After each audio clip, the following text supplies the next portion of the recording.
Bonsoir à tous. Opération antidrogue à Dole, ça s'est passé le 2 février dernier, mais ce n'est qu'aujourd'hui que la procureure de la République de Lons-le-Saunier communique.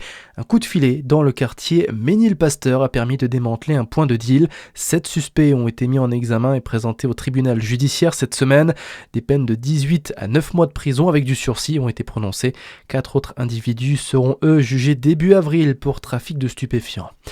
J'avais dit que je reviendrais, j'ai tenu ma promesse, les mots du ministre de l'Éducation nationale, Édouard Geoffrey, hier à l'occasion de sa visite du collège Champollion à Dijon. Le ministre est revenu pour échanger avec les professeurs après l'incendie criminel mi-décembre. Il a promis de revenir d'ici le mois d'avril. La sécurité, justement, il en est question à Chalon-sur-Saône. Sur les routes, hier, les policiers nationaux du commissariat de Chalon ont procédé à des contrôles routiers. L'occasion pour le sous-préfet de dévoiler des chiffres. En un mois, 45 personnes ont été blessées sur la route en Saône-et-Loire contre 22 pour la même période en 2025. Dans l'actualité aussi, Jack Lang prendra une décision en conscience. Les mots de son avocat. Aujourd'hui, les taux se resserrent autour de l'ancien ministre de la Culture, pressé de démissionner de la présidence de l'Institut du monde arabe.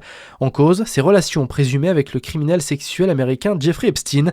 Une enquête a notamment été ouverte par le PNF pour blanchiment de fraude fiscale aggravée contre lui et sa fille. Jack Lang qui devra répondre de ses révélations demain au Quai d'Orsay à la demande d'Emmanuel Macron. Il n'y aura pas d'accord sur la guerre en Ukraine sans l'Ukraine. Message adressé par Volodymyr Zelensky ce matin. Les États-Unis veulent la fin du conflit d'ici juin, assure le président américain. Déclaration alors que le réseau énergétique du pays est à nouveau pris pour cible par l'armée russe. Et puis la tension monte d'un cran avant le coup d'envoi des épreuves de biathlon au JO de Milan-Cortina demain. Le départ du relais mix sera donné à 14h05, puis mardi 13h30 pour le 20 km individuel homme.